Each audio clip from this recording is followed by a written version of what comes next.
I think my party crossed a line of now putting 42 million Americans with their SNAP benefits and making flying less safe and that kinds of chaos and not paying our military. I mean, that was a red line for me that I can't cross as a Democrat. And I think that's been described country over the party.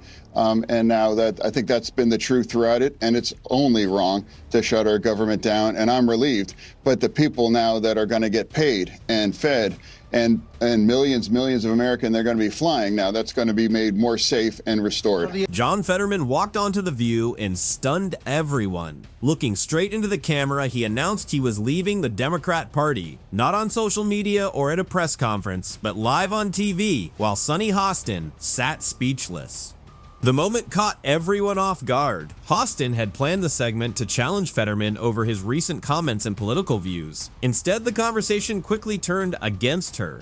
The look on her face said it all, shock and frustration as her planned confrontation fell apart. Well, Senator Bernie Sanders said the vote was a horrific mistake. Governor Gavin Newsom called it pathetic and a surrender. Poll after poll found more Americans on both sides of the aisle blaming Republicans. Even Marjorie Taylor Greene blamed the GOP.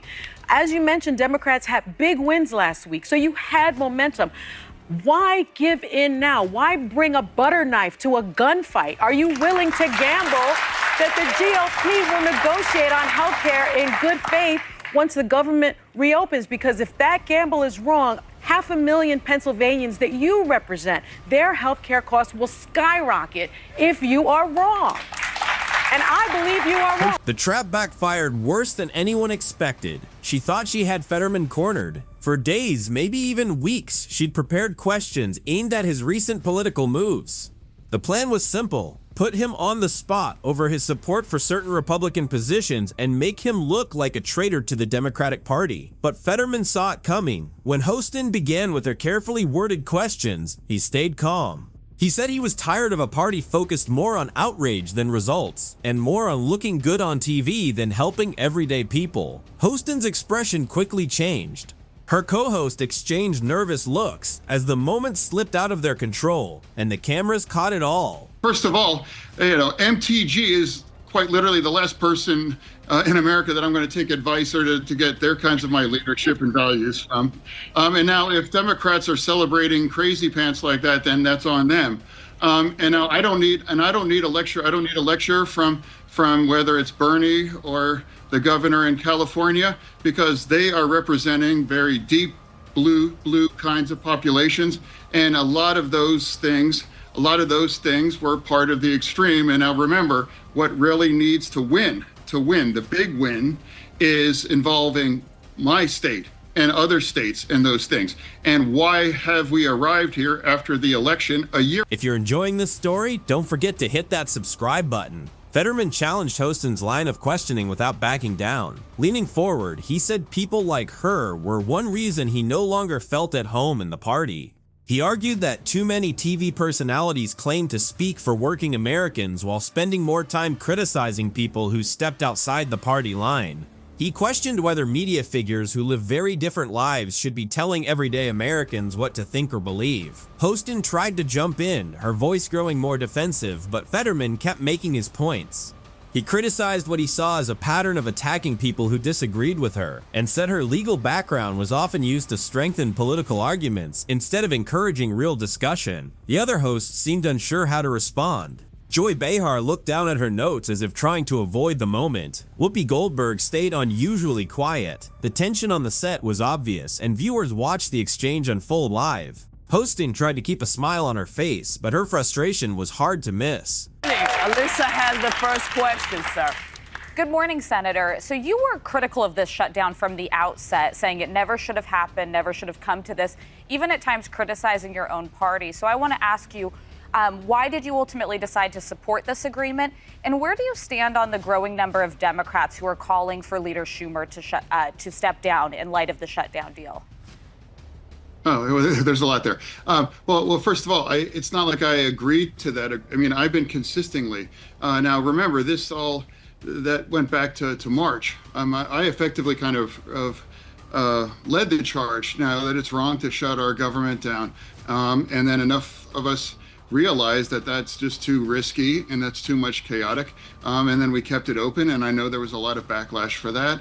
And I declared back then, we'll be right back in the end of September, and I will be there too, because it's fundamentally the wrong thing.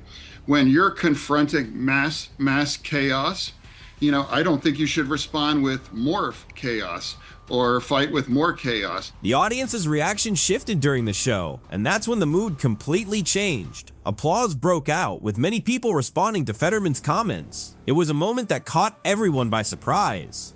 The View's audience is often seen as supportive of the hosts, but this time many viewers in the studio appeared interested in what Fetterman was saying. As he talked about everyday Americans feeling frustrated with political debates and media personalities, people in the crowd nodded along. Hostin tried to take back control by speaking over him, raising her voice and jumping in more often, but it only seemed to make the exchange more tense. The harder she pushed, the more uncomfortable the moment became. Fetterman stayed calm and continued explaining his views, while pointing to what he saw as inconsistencies in her arguments. Hostin's expression showed growing frustration as the discussion slipped further from her control, and some audience members even laughed during a few of the back and forth exchanges. It's like, we need to be the party of order and logic and now respond in a way.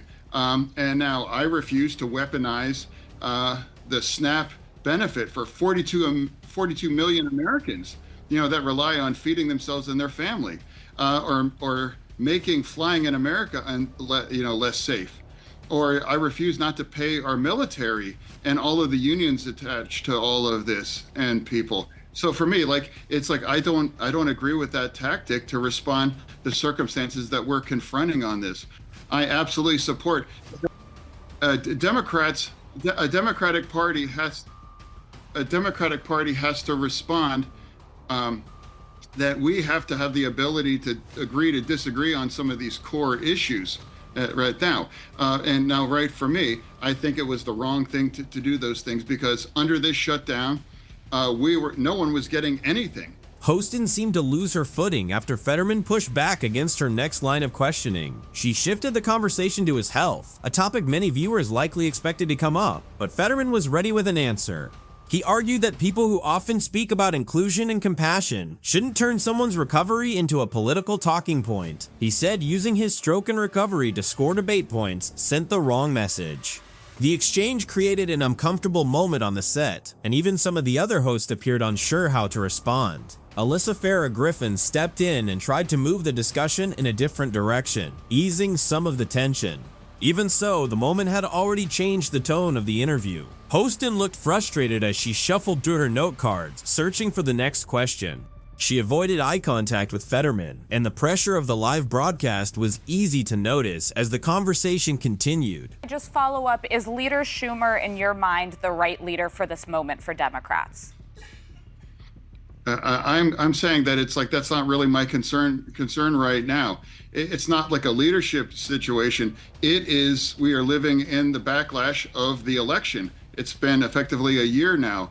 America decided to put us in the minority. And now in terms of leadership right now, what defines leadership for me? I think that's order and logic and describing people exactly where we're at. And now we were all energized by the election just last week. And now for me, I think it's like, hey, let's take the win on that. Now we have to be able to disagree on these things. And if you can't, and now as a committed Democrat that vote 90% of the Democratic line, ABC was suddenly under pressure as the interview quickly drew attention online. Social media filled with clips of Fetterman's comments and Hostin's reactions, with the exchange becoming one of the day's biggest talking points.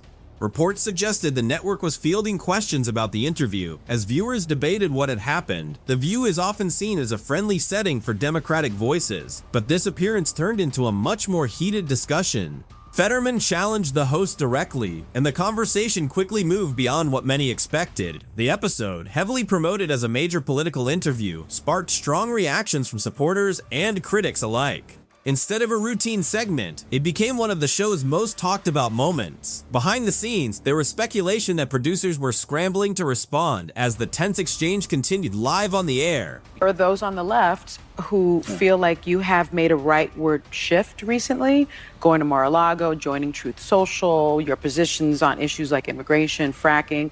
What do you say to those who are now, in a sense, questioning your commitment to the Democratic Party? It's just happened not to be true. I've been on record, too, saying I am not going to become a Republican. You know, although maybe some people might be happy on one side, but I would make a pretty terrible Republican because, you know, pro-choice, really strong immigration, pro-LGBTQ, you know, just pretty like, I don't think I'd be a good fit. So I'm not going to change my party. And if I am going to I'm going to show up. I'll give you the exclusive. Fetterman's criticism of Hostin quickly sparked debate among legal commentators. When he questioned how she used her legal background during political discussions, he argued that some of her on-air legal analysis had been misleading. Soon, legal experts and commentators began sharing their own opinions online, with some pointing to past segments and court-related discussions they believed deserved closer scrutiny. Others defended Hostin, making the debate even bigger. The exchange fueled conversations about whether TV legal analysts should separate legal analysis from political commentary. As clips spread across social media, Hostin's legal commentary faced renewed public attention, and the interview became one of the most widely discussed political TV moments of the week. Clarification, did you mean that the 34-count case in which Donald Trump was found guilty of various financial crimes was politically motivated here in New York? I found that when the judicial system gets weaponized and targeted political enemies for political gain, I think that's inappropriate. The fallout from the interview raised new questions about The View and its audience. The show had already faced ongoing competition for viewers, and the heated exchange with Fetterman sparked even more debate online. Some commentators argued the interview may have pushed away moderate and independent viewers, while others defended the host's approach. Reports also suggested advertisers were paying close attention as clips from the segment spread across social media. The interview quickly became one of the show's most talked about moments, with supporters and critics offering very different opinions. Online discussions focused heavily on Hostin's performance, with some viewers calling her too confrontational, while others felt she was simply doing her job. The reaction showed just how divided the audience had become. You anticipate that there's going to be changes that we should be prepped for, that we're not thinking about? Honestly, I haven't been surprised by anything now. I mean, he's been doing essentially what he actually campaigned on that. He announced he is going to pardon the J6 individuals. He is going to absolutely go after the border. So there's a lot of things that he's already ran on. I mean, criticized a lot of it, and I don't agree with everything either, but it's undeniable he actually ran on that and been really upfront. He's like, I am your reputation, and he's, you know, kind of making those moves. So that's kind of where we're at. Early on, immediately after the election, I was like, hey, you know, we have a choice. You know, we can freak out and follow every other thing around, you know, like a cat, you know, with a laser, you know, after every one. But I'm not that guy. I'm not going to be that Democrat. Hostin's performance during the interview quickly became a major topic of debate after her exchange with Fetterman. She appeared ready to challenge him on live television, but the conversation didn't unfold the way many expected. Fetterman pushed back on her questions and defended his positions, turning the discussion into one of the most talked about moments of the show. As clips spread online, viewers offered sharply different opinions about how the interview was handled. Some questioned Hostin's approach, while others stood by her. Reports suggested ABC was closely watching the reaction as the debate continued. What was expected to be a tough interview instead became a headline-making exchange that sparked days of discussion. Rather than boosting anyone's image, the moment left both the interview and its aftermath at the center of a nationwide conversation.